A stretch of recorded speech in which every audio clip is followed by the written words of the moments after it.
የጊዮን ጋዝና ሌሎች ታላላቅ ድርጅቶች እህት ኩባንያ የሆነው ጊዮን አፓርትመንት ለኑሮ ተስማሚ በሆነው በቦሌ ወሎ ሰፈር ወንጌላዊት ህንጻ ፊት ለፊት 20 ሺህ ካሬ ሜትር ላይ በከፍተኛ ጥራትና ውበት ገንብተን ባጠናቀቅናቸውና በመገንባት ላይ ባሉ ዘመናዊ አፓርትመንቶች የበዓል የዋጋ ቅናሽ አድርገን ለሽያጭ አቅርበናል። በ10% ቅድመ ክፍያ 50% የባንክ ብድር አመቻችተን በወለል 4 ቤት ብቻ ከባለ 1 እስከ ባለ 4 መኝታ የራሱ የሰራተኛና የላውንድሪ ክፍል ያለው ባለ 2 ዘመናዊ ሊፍት G+10 እና G+15 ህንጻዎችን ከሰፊ የመኪና ማቆሚያና የራሱ የከርሰ ምድር ውሃ ያለው ባጭርና በረጅም አከፋፈል አማራጭ ከ4 ወር እስከ 2 ዓመት ጊዜ ውስጥ የሚረከቧቸው ቤቶችን ይዘን እየጠበቅነዎት ነው። ይፍጠኑ። ለውስን ጊዜ በወጣው ልዩ የዋጋ ቅናሽ ተጠቃሚ ይሁኑ። ለበለጠ መረጃ በ0974 178499 ወይንም በ0914 355605 ይደውሉ። ሰላም ጤና ይስጥልን። የተወደዳችሁና የተከበራችሁ የገበያ ሚዲያ ተከታታዮቻችን እንደምን አላችሁ? የምዕራፍ 2 የተመረጡ የቢዝነስ እንዲሁም ማህበራዊ መረጃዎቻችንን ይዘንላችሁ ቀርበናል። ከመረጃዎቹ ጋር መላኩ ደምሰው ነኝ። በቅድሚያም አርዕስቶችን እናስቀድም። የኮንዶሚኒየም ቤታችንን ቀለም ለማስቀባት ከአቅማችን በላይ ገንዘብ እየተጠየቅን ነው ሲሉ ነዋሪዎች ቅሬታቸውን አቀረቡ።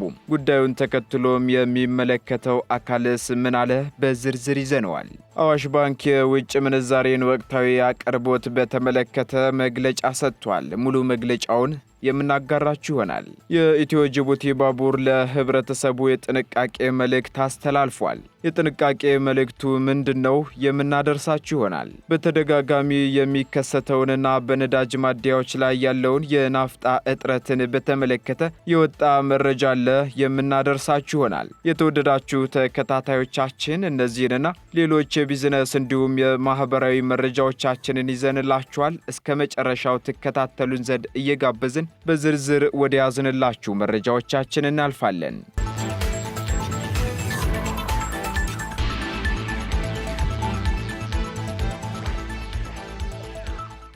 አዋሽ ባንክ የውጭ ምንዛሬን ወቅታዊ አቅርቦት በተመለከተ መግለጫ አውጥቷል። ባንኩ በሀገሪቱ የሚታየውን የውጭ ምንዛሬ እጥረት እንዲቀረፍና ግልጸኝነት እንዲፈጠር የሚጠበቅበትን ኃላፊነት እየተወጣ እንደሚገኝ ገልጿል። አዋሽ ባንክ በፈረንጆቹ አቆጣጠር ባለፉት 3 ወራት ብቻ ከ2200 በላይ የሆኑ ደንበኞችን ያስተናገደ ሲሆን በድምሩ ደግሞ ከ498 ሚሊዮን ዶላር በላይ ለደንበኞች እንደ ጥያቄያቸው ማቅረቡን ለገበያ ሚዲያ በላከው መግለጫ አስታውቋል። በተጨማሪም ባንኩ ለተለያዩ የሀገር ውስጥ ባንኮች ከ100 ሚሊዮን የአሜሪካ ዶላር በላይ የውጭ ምንዛሬ እገዛ ማድረጉን በላከው መግለጫ አክሏል። መንግስት የፍራንኮ ቫሉታ ስርዓት ያቆመ ከመሆኑ ጋር ተያይዞ ወደ ኢትዮጵያ የሚገቡ ስልታዊ ሸቀጦች እጥረት እንዳይከሰትም ባንኩ የውጭ ምንዛሬ ድልድል ማድረጉንም ገልጿል። በዚሁ መሰረት ባንኩ በ3 ወራት ብቻ ለዘይት ከ50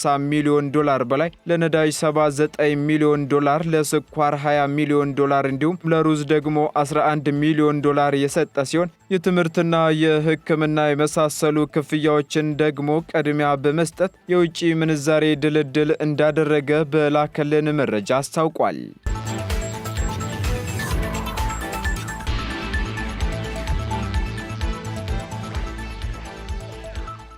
በጅቡቲ የኢትዮጵያ ኮሚኒቲ ትምህርት ቤት መገንባት መጀመሩ ተገለጸ። ትምህርት ቤቱ የሚገነባው የጅቡቲ መንግስት በሰጠው 4 ሄክታር መሬት ላይ ሲሆን በጅቡቲ የኢትዮጵያ አምባሳደር ብርሃኑ ጸጋዬ፣ የድሬዳዋ ዩኒቨርሲቲ ምክትል ፕሬዝዳንትና ሌሎች የሥራ ኃላፊዎች ተገኝተው የግንባታውን መርሃ ግብር አስጀምረውታል። የጅቡቲ መንግስት ለኢትዮጵያ ኮሚኒቲ ትምህርት ቤት ግንባታ የሚሆን መሬት በመስጠቱ በጅቡቲ የኢትዮጵያ አምባሳደር ብርሃኑ ጸጋዬ አመስግነዋል። በጅቡቲ የሚኖሩ ኢትዮጵያውያንና ትውልደ ኢትዮጵያውያን እንዲሁም የከባድ ጭነት አሽከርካሪዎች ለትምህርት ቤቱ ግንባታ አስተዋጽኦአቸውን እያደረጉ እንደሚገኙም ተገልጿል። የትምህርት ቤቱ መገንባት ዋናው ዓላማ ደግሞ በሺዎች ለሚቆጠሩ በጅቡቲ ለሚኖሩ ኢትዮጵያውያንና ትውልደ ኢትዮጵያውያን ወደ ትምህርት ገበታ እንዲመጡ ያለመ መሆኑ ተገልጿል። በተጨማሪም ጅቡቲ የሚኖሩ ኢትዮጵያውያን ልጆቻቸውን በሀገራቸው ባህል፣ ቋንቋና ስርዓተ ትምህርት የሚያስተምር ትምህርት ቤት ባለቤት እንዲሆኑ ያደርጋል ነው የተባለው። መረጃው በጅቡቲ የኢትዮጵያ ኤምባሲ ነው።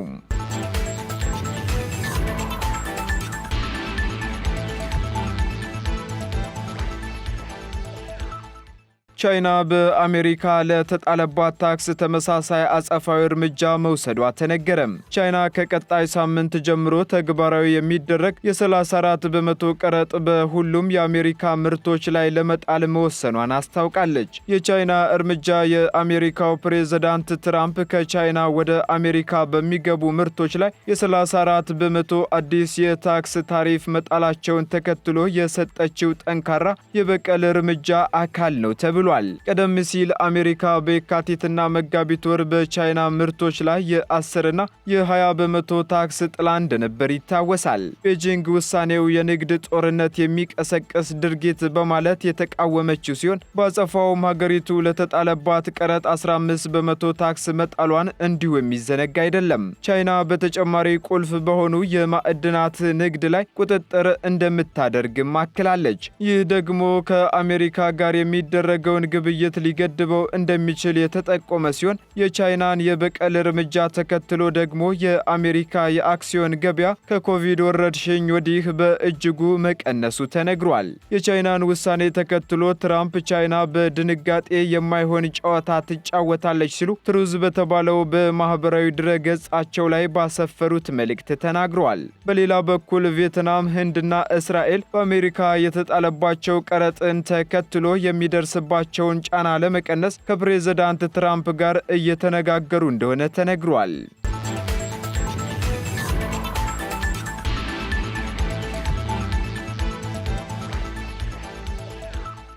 በተደጋጋሚ የሚከሰተውንና በነዳጅ ማደያዎች ላይ ያለውን የናፍጣ እጥረት ለመከላከል እየተሰራ ነው ተባለም። የአዲስ አበባ ከተማ ንግድ ቢሮ ዛሬን ጨምሮ ባለፉት ቀናቶች በከተማዋ ያጋጠመውን የናፍጣ አቅርቦት እጥረት መፍትሄ ለመስጠት የሚያስችሉ ተግባራትን ከሚመለከታቸው የፌዴራል ተቋማት ጋር በቅርበት እየሰራ መሆኑን አስታውቋል። በአዲስ አበባ በተለያዩ አካባቢዎች በነዳጅ ማደያዎች ላይ በናፍጣ እጥረቱ የተሽከርካሪ ሰልፎች እንደሚስተዋሉ ተገልጿል። ይህም በጅቡቲ የኢድ አልፈጥር በዓልን ተከትሎ ለ3 ቀናት ስራ ባለመኖሩ ነዳጅ ወደ ኢትዮጵያ ካለመግባቱ ጋር ተያይዞ የተፈጠረ መሆኑን የነዳጅና ኢነርጂ ባለስልጣን ማስታወቁን ትላንት በዜና እወጃችን ወደ እናንተ ማድረሳችን ይታወሳል። ችግሩን ለመቅረፍም በዛሬው ዕለት ከነዳጅና ቀጠናዊ ትስስር ሚኒስቴር የንግድ ቢሮ አመራሮችንና ባለሙያዎችን ያካተተ 7 ቡድን በማደራጀት በሁሉም ማደያዎች ምልከታ እያደረገ መሆኑን እንዲሁም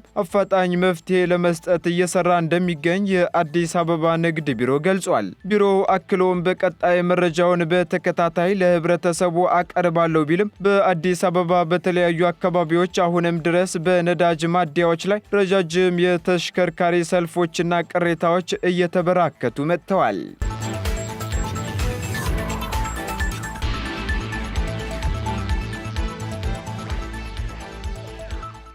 የኢትዮ ጅቡቲ ባቡር ከነበረው ፍጥነት በመጨመሩ ህብረተሰቡ ጥንቃቄ እንዲያደርግ ጥሪ አቀረበም። የኢትዮ ጅቡቲ ባቡር ትራንስፖርት አገልግሎት የባቡር ፍጥነት በሰዓት ከነበረበት 37 ኪሎ ሜትር ወደ 60 ኪሎ ሜትር ማደጉን አስታውቋል። የኢትዮ ጅቡቲ ባቡር ትራንስፖርት አገልግሎት በቅርቡ በቀን የነበረውን የምልልስ መጠን ከ2 ወደ 8 ማሳደጉን የኢትዮ ጅቡቲ ባቡር አክሲዮን ማህበር አስታውቋል። የባቡሩን ፍጥነት መጨመርን ተከትሎ ህብረተሰቡ የፍጥነት መሻሻሉን ባለመገንዘብ ለአደጋ እየተጋለጠ መሆኑ የተጠቆመ ሲሆን በመሆኑም በኢትዮ ጅቡቲ ባቡር መስመር አካባቢ የሚገኙ ነዋሪዎች የባቡር ፍጥነት ከዚህ በፊት ከነበረው መጨመሩን በመገንዘብ ጥንቃቄ እንዲያደርጉ ማህበሩ አሳስቧል። በተጨማሪም የኢትዮ ጅቡቲ ባቡር አክሲዮን ማህበር ከዚህ በፊት ጉዳት ሲያደርስ ሲሰጥ የነበረውን የካሳ ክፍያ ማቆሙንም አክሎ ገልጿል።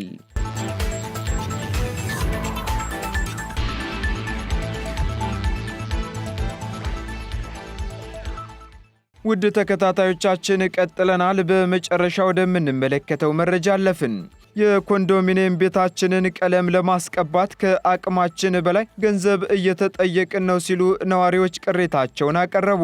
በአዲስ አበባ ከተማ የሚኖሩበትን የኮንዶሚኒየም ቤት ቀለም ለማስቀባት ከአቅማችን በላይ የሆነ ገንዘብ ተጠይቀናል ሲሉ በንፋስ ስልክ ላፍቶ አካባቢ ያሉ ነዋሪዎች ቅሬታቸውን አቀርበዋል። ላፍቶ ደሴት በተባለው ኮንዶሚኒየም ውስጥ የሚኖሩት ቅሬታ አቅራቢዎቹ የመንግስት አቅጣጫ በመሆኑ በአንድ አባወራ 10 ሺህ ብር ክፈሉ ተብለናል ሲሉ ተናግረዋል። ቅሬታ አቅራቢዎቹ አክለውም ይከፈል የተባለው የገንዘብ መጠን የተጋነነና አቅማችንን ያላገናዘበ ነው በማለትም ገልጸዋል። በመሆኑም ጉዳዩን ከግምት በማስገባት የሚመለከተው አካል መፍትሄ እንዲሰጠን እንፈልጋለን ብለው ገንዘቡን የሚሰበስቡትን በሰፈር የተቋቋሙ ኮሚቴዎች መሆናቸውን አክለው ተናግረዋል። ጉዳዩን በተመለከተ በምክትል ከንቲባ ማዕረግ የአዲስ አበባ ከተማ አስተዳደር ጽሕፈት ቤት ዋና ስራ አስኪያጅ የሆኑት ኢንጂነር ወንድሙ ሴታ ምላሽ የሰጡ ሲሆን በምላሻቸው ጉዳዩን እንደማያውቁት ገልጸው ነገር ግን ለቀለም ማስቀቢያ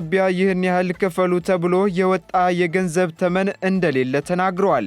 ይሁንና የዚህ አይነቱን የማስዋብ ስራ ለመስራት ህዝቡ የአቅሙን እንዲያዋጣ የማድረግ ኃላፊነት ለብሎክ አደረጃጀቶች ሰጥተናል ያሉት ዋና ስራ አስኪያጁ በዚህ መሃል ግን ያለ አግባብ የማስከፈል አዝማሚያ ካለ አጣርተን የእርምት እርምጃ እንወስዳለን በማለት ተናግረዋል። ኢንጂነር ወንድሙ አክለውም ይሄ ነው ተብሎ በከተማ አስተዳደሩ ደረጃ የተተመነ የገንዘብ መዋጮ እንደሌለም ተናግረዋል። በተጨማሪም እንደየአካባቢውና እንደሚፈለገው የመሰረተ ልማት ደረጃ እንዲሁም የክላስተር ስታንዳርድ ብሎኮችን ንጹህ የማድረግ ከተማዋንም ውብ ለማድረግ ለዚያ የሚያስፈልገውን መሰረተ ልማት የማቅረብ ስራ ላይ ህዝቡ እንደየአቅሙ እንዲያዋጣ የሚደረግበት አይነት ሁኔታ እንዳለ ግን ተናግረዋል።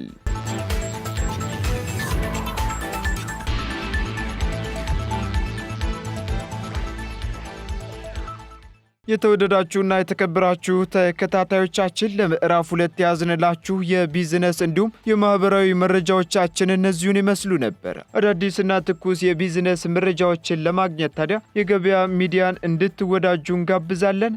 መልካም ጊዜን ተመኘን። የጊዮን ጋዝና ሌሎች ታላላቅ ድርጅቶች እህት ኩባንያ የሆነው ጊዮን አፓርትመንት ለኑሮ ተስማሚ በሆነው በቦሌ ወሎ ሰፈር ወንጌላዊት ህንጻ ፊት ለፊት 20 ሺህ ካሬ ሜትር ላይ በከፍተኛ ጥራትና ውበት ገንብተን ባጠናቀቅናቸውና በመገንባት ላይ ባሉ ዘመናዊ አፓርትመንቶች የበዓል የዋጋ ቅናሽ አድርገን ለሽያጭ አቅርበናል። በ10 በመቶ ቅድመ ክፍያ 50 በመቶ የባንክ ብድር አመቻችተን በወለል 4 ቤት ብቻ ከባለ 1 እስከ ባለ 4 መኝታ የራሱ የሰራተኛና የላውንድሪ ክፍል ያለው ባለ 2 ዘመናዊ ሊፍት G+10 እና G+15 ህንጻዎችን ከሰፊ የመኪና ማቆሚያና የራሱ የከርሰ ምድር ውሃ ያለው በአጭርና በረጅም አከፋፈል አማራጭ ከ4 ወር እስከ 2 ዓመት ጊዜ ውስጥ የሚረከቧቸው ቤቶችን ይዘን እየጠበቅነዎት ነው። ይፍጠኑ። ለውስን ጊዜ በወጣው ልዩ የዋጋ ቅናሽ ተጠቃሚ ይሁኑ። ለበለጠ መረጃ በ0974 178499 ወይንም በ0914 355605 ይደውሉ።